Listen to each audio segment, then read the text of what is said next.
Assalamualaikum warahmatullahi wabarakatuh. Anak-anak sekalian, bagaimana kabarnya? Sehat? Pada sehat? Baik. Hari ini siapa yang tidak hadir? Hadir semua? Alhamdulillah. Semoga kita terus diberi nikmat kesehatan oleh Tuhan Yang Maha Esa, dan juga selalu semangat nih dalam menjalani hari-hari gitu, di sekolah maupun di rumah, seperti itu. Dipersiapkan dulu untuk ketua kelasnya. Alangkah baiknya kita tuh berdoa sebelum memulai segala sesuatu, agar apa yang kita inginkan atau apa yang kita sedang gapai gitu, semoga tercapai. Baik, dipersilahkan. Oke, jadi saya lanjut ya. Hari ini kita akan mempelajari sebuah kerajaan yang ada di Indonesia bagian timur. Ada yang tahu kerajaan apa? Ya, kita hari ini akan mempelajari gitu sejarah kerajaan Ternate gitu. Jadi anak-anak tahu nggak Ternate itu letaknya ada di mana? Nah, jadi kerajaan Ternate itu adalah kerajaan Islam yang ada di Maluku. Nah, kerajaan ini masih berdiri sampai saat ini gitu. Nah, yang mendirikannya itu kerajaan Ternate itu bernama Sultan Baab Masyur Malamo pada tahun 1257. Kesultanan yang dulunya bernama Kerajaan Gapi ini dulu itu belum bercorak Islam gitu. Agama Islam baru menyebar di Ternate pada abad ke-14, dan keluarga kerajaan baru memeluk Islam pada masa pemerintahan Raja Marhum. Nah, Raja Marhum ini hidup memerintah pada tahun 1432 sampai 1486. Nah, itu. Jadi sejarah berdirinya kerajaan Ternate ini bermula dari keberadaan 4 kampung yang masing-masing dikepalai oleh seorang kepala marga atau disebut momole gitu. Nah, 4 kampung tersebut nih kemudian sepakat membentuk kerajaan, tetapi kala itu raja dan rakyatnya belum diketahui agamanya itu apa gitu. Sejak zaman dahulu Ternate dikenal sebagai penghasil rempah-rempah, sehingga penduduknya telah berhubungan dengan para pedagang Arab, Melayu maupun Cina. Nah, seiring ramainya aktivitas perdagangan, ancaman dari para perompak pun semakin meresahkan. Setelah dilakukan musyawarah oleh para momole ini, sepakat menunjuk Momole Ciko sebagai Kolano atau raja mereka. Nah, sejak 1257 itu, Momole Ciko resmi menjadi raja pertama kerajaan Ternate yang mendapat gelar Baab Masyur Malamo. Itu. Nah, jadi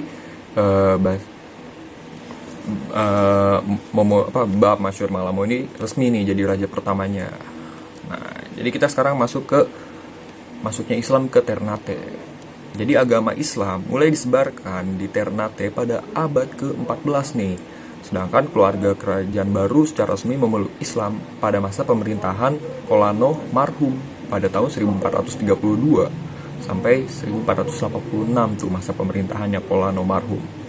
Jadi Ikaya Ternate menyebutkan bahwa ketika Kolano Marhum ini berkuasa, datang seorang alim dari Jawa bernama Maulana Hussein yang mengajarkan membaca Al-Quran dan menulis Arab. Seperti itu. Sampai sini ada yang ingin ditanyakan? Baik, saya lanjut ya. Nah, saat itu hal itulah nih yang membuat raja, keluarga kerajaan, dan masyarakat Ternate semakin tertarik untuk memeluk agama Islam. Kolano Marhum menjadi raja Ternate pertama yang memeluk Islam.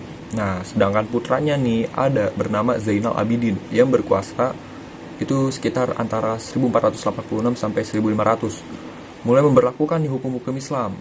Jadi Ternate itu merubah sistem pemerintahannya jadi pemerintahan Islam saat itu. Setelah bertransformasi menjadi Kesultanan Islam, gelar Kolano atau raja kemudian diganti jadi sultan. Nah, di kesultanan nih. Terus masuk pada era masa kejayaan kerajaan Ternate nih.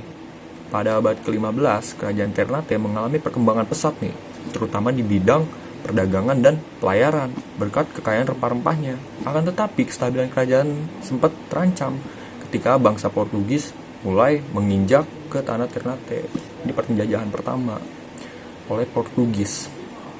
Jadi sejak awal tuh, pada abad ke-16, Sultan Ternate mulai melakukan perlawanan terhadap bangsa Portugis yang dirasa ingin memonopoli perdagangan yang ada di wilayah Ternate.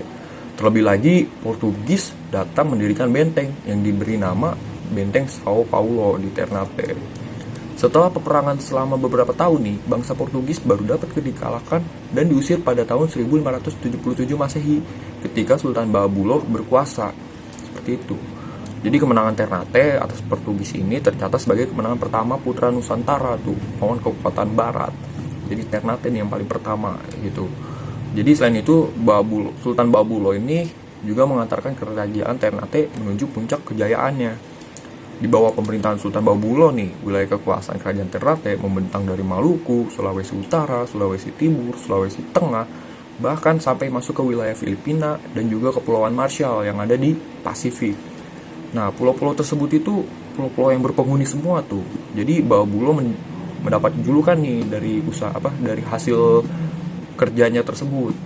Jadi sebagai penguasa 72 pulau yang semuanya tuh berpenghuni. Nah, seperti pada umumnya ketika raja atau sultan yang membawa kejayaan wafat, pasti akan mengalami kemunduran sebagian besar seperti itu. Nah, kerajaan Ternate ini mulai mengalami kemunduran yang dimana ketika Sultan Bahabulor ini wafat pada tahun 1583 Masehi. Nah, nggak lama tuh Bahabulor meninggal, Spanyol masuk, berani tuh ngelakuin serangan, dan pada akhirnya Spanyol berhasil merebut benteng Gamulamu tuh pada tahun 1606. Jadi kehidupan politik kerajaan Ternate semakin kacau saat VOC datang dan memenangkan persaingan melawan bangsa Barat lainnya. Sejak saat itu tuh VOC memegang hak atas monopoli perdagangan dan mulai mendirikan benteng di Ternate. Jadi menjelang akhir abad ke-17, kerajaan Ternate itu sepenuhnya berada di bawah kendali VOC. Hal ini yang disebut-sebut nih sebagai penyebab runtuhnya kerajaan Ternate. Meskipun kerajaan Ternate ini gak benar-benar hancur, jadi istilahnya itu mengalami kemunduran yang benar-benar jatuh gitu. Seperti itu. Nah, jadi seperti itu sejarah dari kerajaan Ternate. Sebetulnya banyak kerajaan-kerajaan yang ada di Indonesia yang wajib kalian ketahui dan juga wajib kalian pelajari betapa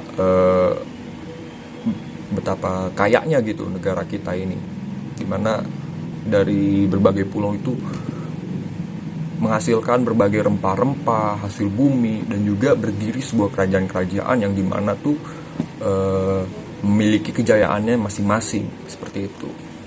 Ya baik, kita ucapkan hamdalah, alhamdulillahirobbilalamin. Semoga ilmu kita hari ini diberkahi oleh Tuhan Yang Maha Esa, dan juga saya harapkan kalian semua tuh terus mencari tahu lagi tentang sejarah-sejarah yang ada di negeri kita ini, mau kerajaan ataupun peninggalan-peninggalan purbakala dan sebagainya. Jadi akhir kata saya pamit ya anak-anak. Assalamualaikum warahmatullahi wabarakatuh. Salam sehat, salam hormat.